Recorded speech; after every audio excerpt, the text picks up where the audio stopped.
안녕하세요. 환희아빠입니다. 오늘도 역시 일치월장 제 3장 선택장에 대해서 책에 대한 리뷰도 간단하게 해보고 제가 이 리뷰를 통해서 제가 느꼈던 감정들이나 회사 생활 또는 이제 뭐 사회생활을 했을 때 뭐 필요했던 부분들 뭐 여러 가지 감정들을 조금 더 이제 공유를 드리고 아직 뭐 사회 초년생 분들이나 아니면은 이 책을 아직 구독하지 못하신 분들에게 조금이라도 도움이 될 만한 영상이 되었으면 합니다. 우선은 제 3장이죠. 오늘은 선택장에 대해서 같이 이야기를 해볼 건데요. 먼저 선택장은 비즈니스 전문가죠. 미국에서 가장 인기 있는 히스 형제, 칩 히스, 데니스 형제가 선택에 관한 프로세스를 이미 한번 이제 소개했던 적이 있습니다.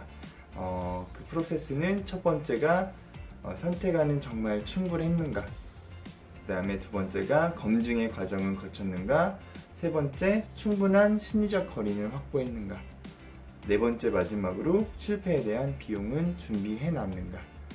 이건데 원래가 이제 히스 형제가 이제 만든 프로세스 과정 중에 하나지만 일치월장에서는 고영성 작가님과 신영준 박사님께서 새로운 최근 트렌드 뭐 SNS라든지 다양한 트렌드를 반영해서 한 단계 업그레이드 시켰습니다.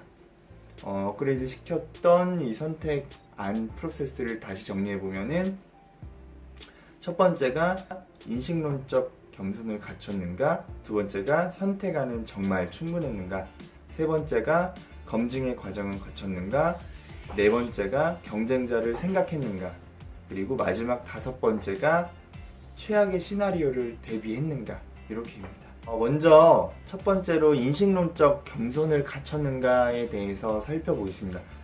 많은 사람들은 대부분 앞장에서도 계속 말씀드렸다시피 운적인 요소를 굉장히 관가하는 사례가 굉장히 많습니다. 그리고 맥락적인 사고를 하지 못하는 경우도 많고요. 심지어 사람의 뇌는 저희가 생각했던 것보다 더 심하게 이제 기억을 왜곡하는 현상을 많이 발생하고요. 어떠한 문제가 발생했을 때 그게 이제 사건이 해결되지 않았으면은 누군가가 이제 그거를 뇌에서 종결을 하고 싶어하는 그 욕구가 발생합니다. 그거를 종결 욕구라고 하고요. 이제 본인이 이제 잘 모르는 분야지만 마치 내가 그 분야의 전문가라도 되는 양 어떤 그 분야에 대한 그 문제를 본인 주관으로 문제를 이끌어 나가는 경우를 많이 볼 수 있어요. 특히 지금 직장 다니시는 분들은 많이 공감하실 건데요. 회의를 해보면은 많이 공감되실 거예요. 이런 제가 어떤 말을 하려는지 대충 예상은 되시겠지만 회의를 직접적으로 참석하다 보면은 실제로 뭐 개발자도 있을 거고 마케팅 전문가도 있을 거고 마케팅 부서에 디자이너도 있을 거고 아니면 뭐 인사팀 HR 쪽도 있을 거고 그 외에 각종 이제 어떤 프로젝트를 구성하는데 모여서 킥오프 미팅을 하는 경우가 있어요. 그러다 보면은 그 킥오프 미팅에서 이제 다 각자 이제 전문 분야가 틀린데도 불구하고 모든 걸 아우러서 네 말이 틀리다, 내 말이 옳다 이런 식으로 이제 종결하고 모든 회의를 본인 의지대로 끝내고 싶어하는 그런 사람들을 볼 수 있어요. 그런 분들은 웬만하면은 많이 피해야 되고요. 그리고 그런 분들을 이제 설득시키기 위해서는 저희가 전문 지식을 좀 더 제대로 구체적으로 밑바탕부터 끌어올려서 키워놓을 필요가 있는 거죠. 그리고 그런 분들이 본인들이 정말 경험이죠. 그 사람들은 대부분 다른 분야에 대한 전문 지식은 없고 그냥 본인이 경험했던 거 위주로 말하는 경향이 강하니까 그런 분들을 이제 대응하기 위해서는 내 전공 분야에 대해 어느 정도 이제 과학적인 사례라든지 도서나 이제 논문 뭐 이런 서적들을 많이 내가 숙지를 해놔야지 이제 수월하게 그분들을 이제 설득시키면서 회의를 진행해 나갈 수 있습니다. 이 부분은 저도 솔직히 말해서 지속적으로 공부를 하고 있는 부분이고요. 잘 되지도 않아요. 솔직히 말해서 우리나라 이제 조직 문화 자체가 회의를 하다 보면은 아무래도 수직적인 그 관계가 많다 보니까 특히 이제 신입사원으로 들어와서 내가 정말 잘 아는 분야여도 실질적으로 발언권조차 없는 경우도 많고요. 발언을 해봤자 위에서는 다 네가 뭘 아느냐, 내가 이런 뭐 짬밥이 있는데 이렇게 하면 된다, 뭐 이 정도로 나가시는 분들이 굉장히 많고요. 특히 뭐 그런 분들 중에 심지어 뭐 1년의 책을 3권도 안 읽으시는 분들도 태반이실 겁니다. 왜냐하면은 저희 나라 이제 30대 이상 30대에서 50대 정도 성인을 대상으로 이제 문해력에 대한 그 측정을 했는데, 실제로 실험 결과가 이제 뭐 가히 충격적이지 않을 수 없는 결과가 나왔고요. 저희 나라가 아마 그 1등급에서 5등급까지 그 OECD 국가 중에 그 등급을 매기는 기준이 있대요. 근데 저희가 이제 10대부터 20대까지는 3등급이 나왔고, 그 다음에 30대부터 50대까지는 2등급이 나왔습니다. 이거는 등급이 높을수록 더 이제 문해력이 높다고 판단되는 거고요. 2등급이 어느 정도 수준이냐면은 관련 저서나 이제 기본적으로 깔려있는 지식이 없어서 어떠한 문제를 갖고 논의를 했을 때 기본적으로 토론이 안 되는 수준을 말하는 겁니다. 우리나라가 지금 어떻게 보면 이런 수직적인 회의 문화가 발생할 수밖에 없는 이유가 이런 문해력이 낮은 분들하고 어떻게 보면 그동안 스펙을 쌓아 올리려고 여러 방면으로 이제 공부한 어떻게 2등, 3등급의 문해력을 갖고 있는 젊은 세대들과의 그런 갭 때문에 발생하지 않나 싶습니다. 어쨌든 이런 부분들이 조금 더 이제 빨리 없어져서 회사에서는 정말 회의할 때도 편안하게 토론하면서 서로의 그 단점을 보완해주는 그런 킥오프 미팅이 이루어질 수 있는 날이 오기를 제가 진짜 진심으로 간절히 바라고 있습니다. 조금 이야기가 센 것 같은데요. 어쨌든 그렇기 때문에 어떠한 이제 문제가 발생했을 때 그거를 이제 본인이 맥락적인 사고를 바탕으로 할 필요가 있고요. 이제 본인 주관보다는 관련 저서나 서적을 통해서 논리적인 접근을 하는 게 좀 더 옳은 방법이라고 생각이 됩니다. 두 번째로는 선택안은 정말 충분했는가? 제가 생각했을 때 의사결정을 할 때 가장 중요한 부분 중에 하나가 바로 이제 선택안이 충분했는지, 그게 충분하지 않았는지라고 생각이 돼요.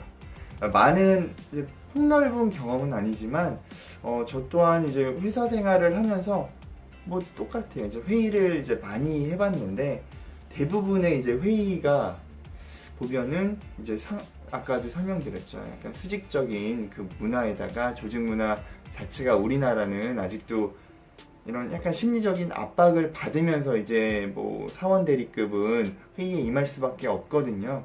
그러다 보니까 내부적으로 굉장히 정말 뭐 크리티컬한 이슈임에도 불구하고 심지어 어떤 회의를 들어가면은 선택안이 하나밖에 없는 회의도 있어요. 굉장히 뭐 이 회사의 앞으로의 뭐 진짜 중요한 결정을 하는 회의임에도 불구하고 선택안이 하나고, 심지어 그 회의 자체의 목적이 왜 모였는지도 모르고 이제 뭐 어떤 한 사람에 의해서 끌려가듯이 회의가 진행되는 경우가 정말 대다수였던 것 같아요.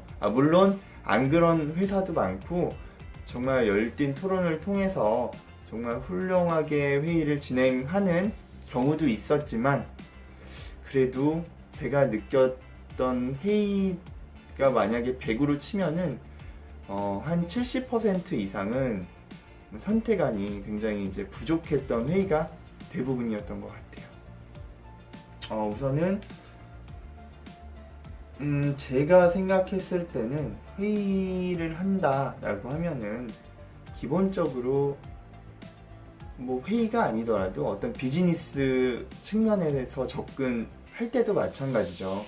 기본적으로 백데이터로 활용할 수 있는 선택안은 뭐 적게는 2개, 많게는 기본적으로 몇백 개, 수천 개가 될 수도 있어요. 만약에 제가 무슨 뭐 어떤 요식업이나 뭐 사업을 시작한다고 생각을 해보면은 그거에 대한 이제 선택안을 정말 뭐 무궁무진하잖아요. 뭐 만약에 뭐 치킨집부터 시작해서 피자, 뭐 족발, 그다음에 뭐 김밥집, 라면집, 뭐 일식집 정말 다양해요. 근데 그런 선택안을 정말 디테일하게 꼼꼼하게 점검하고 그리고 그 만약에 하나의 분야에 대해서 뭐 커피숍이라든지 뭐 치킨, 피자라고 정해놨으면은 그 정한 그 주 종목에 대해서도 선택안이 수백 가지를 확보한 상태에서 정말 디테일하게 분석을 해야 되지.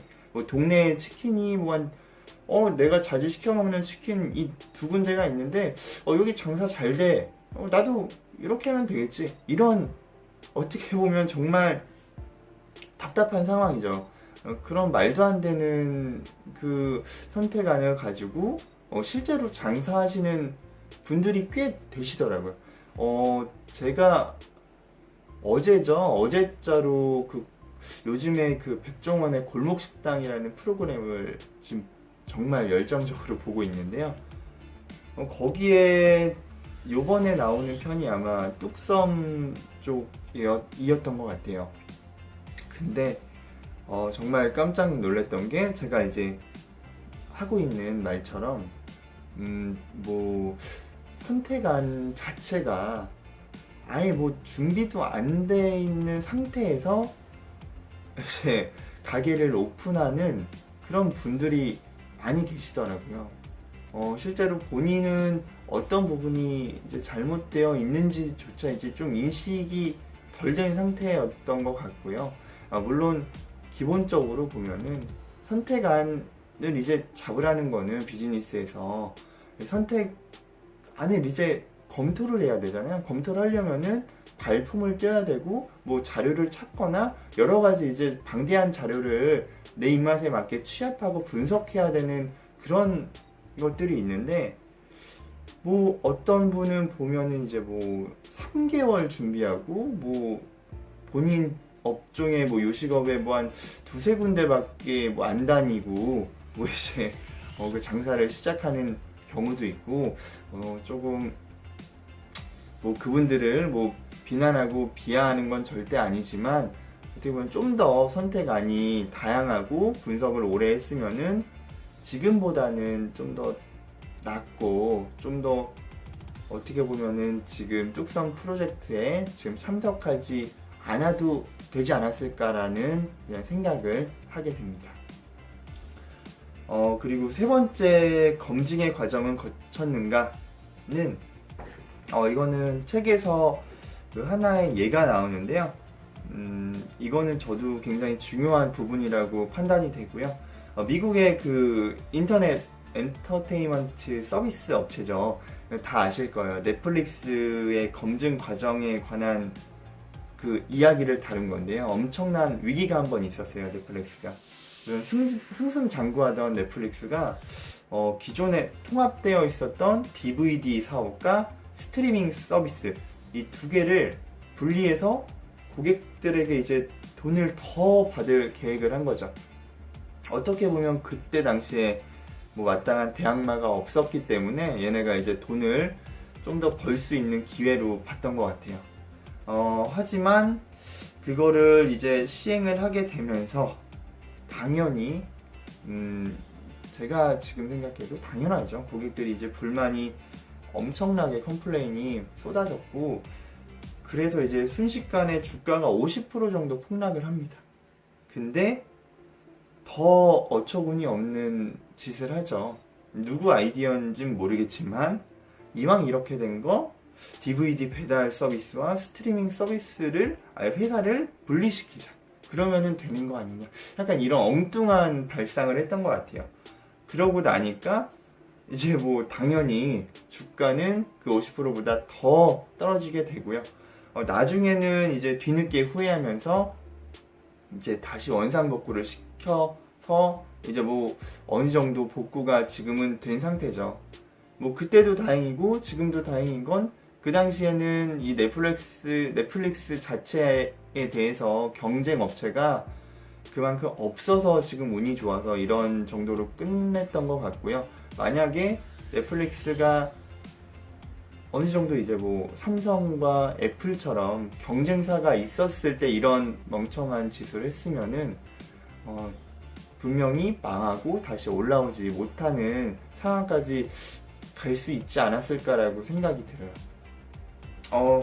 그렇기 때문에 이런 넷플릭스의 참사가 발생하지 않으려면은 심지어 넷플릭스가 관리하는 그 미국이 전역이잖아요. 뭐 미국 주가 뭐 몇십 개가 있는데 그 중에서 그냥 테스트로 어느 뭐 한 주 정도만 뭐 파일럿 테스트를 해보고 소비자의 반응을 보고 나서 그거를 확장시킬지 말지 판단을 했으면은 지금처럼 그때 당시에 주가가 뭐 50%가 폭락한다든지 이러한 그 리스크랑 이제 피해를 손실을 최소화하지 않았을까라는 생각이 듭니다. 그렇기 때문에 검증의 과정은 어떠한 그 업무를 하던 비즈니스를 하던 꼭 필요한 그런 부분이라고 생각을 합니다. 심지어 뭐 미국에 지금 국내에도 많이 들어오고 있는 쉑쉑버거도 이러한 검증 과정을 통해서 이제 성공한 케이스고요.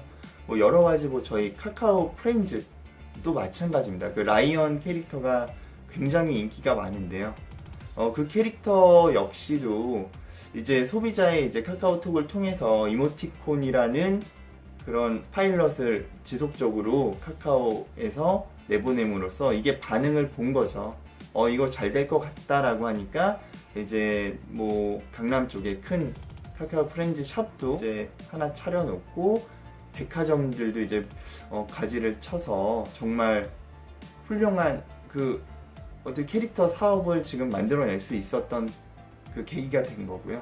그렇다면 이런 검증의 과정을 어떻게 하면은 이제 뭐 체계적으로 거칠 수 있는가, 그런 방법을 여기서 두 가지 정도 활용을 할 수 있다고 예시가 나오는데요. 첫 번째는 이제 뭐 누구나 알 수 있듯이 체크리스트를 활용해서 좀 더 체크리스트를 디테일화해서 이제 검증을 해보는 방법이 있을 거고, 두 번째는 검증을 진행할 때 근본을 파악해야 됩니다. 이게 근본을 파악하는 게 무슨 의미냐 하면은 사람들이 이제 의사결정을 할 때 대부분 이제 어떻게 보면은 저도 마찬가지고 그런 경우가 굉장히 있어요. 친구들하고도 이제 이야기 술자리에서나 아니면 뭐 친한 동료들끼리 뭐 이야기를 하다 보면은 어떤 문제에 대해서 사회적인 뭐 이런 통념이나 뭐 기본적으로 누구나 뭐 알 수 있는 뭐 이런 상식적인 내가 들었던 상식적인 내용들을 바탕으로 답을 이제 종결시키는 경우가 상당히 자주 있거든요. 하지만 내가 알고 있는 그런 사회적인 통념이나 뭐 관습이나 내가 들었던 그런 내용들이 과학적으로 검증되지 않은 이런 부분들이 굉장히 많아요. 그런 거는 항상 이제 비즈니스를 할 때는 이런 주관적이고 사회적인 통념, 어디서 뭐 들려오는 뭐 이런 그 얘기들에 휘둘리지 않고 정말 과학적으로 증명된 뭐 아니면은 서술된 자료를 통해서 객관화해서 이제 검증을 하는 과정을 꼭 거쳐야 됩니다. 네, 그리고 이제 네 번째, 경쟁자는 생각했는가? 경쟁자를 생각을 안 하면은 비즈니스에서 살아남을 수가 없죠. 이거는 정말 당연한 이야기입니다. 제가 지난 편에서도 말씀했듯이 저희도 이제 작게 저희 이제 와이프랑 커피숍을 좀 운영을 했었는데, 처음에는 동네에 저희밖에 없었어요. 커피숍 자체가. 그렇기 때문에 처음에 이제 뭐 오픈해서 지인들도 많이 오고 동네에 이제 커피숍이 생겼으니까 주변 이제 상권들이나 사람들도 많이 이제 찾아와서 커피를 많이 먹었죠. 뭐 커피도 먹으면서 이제 어느 정도 장사가 되다가 이제 뭐 주변에 커피숍이 하나 둘씩 들어오기 시작을 하더라고요. 그렇게 되면서 이제 저희는 전혀 생각을 못 했던 거예요. 그 당시에. 여기 우리만 있네? 우리만 계속 이대로 장사가 잘 될 줄 안 거예요. 하지만 그거를 이제 장사가 잘 되는 걸 보고 바로 옆 건물에도 커피숍이 생기고 건너편에도 생기고 라고 해서 B플랜을 준비를 이제 다시 오픈을 하고 B플랜도 안 될 경우로 생각했어. 그리고 나서 C플랜도 또 해보고 그러면은 어떤 그 사람이 좀 더 성공하기가 쉽겠어요. 기본적으로 후자인 사람이 비즈니스에서 살아남을 가능성이 더 높은 거죠.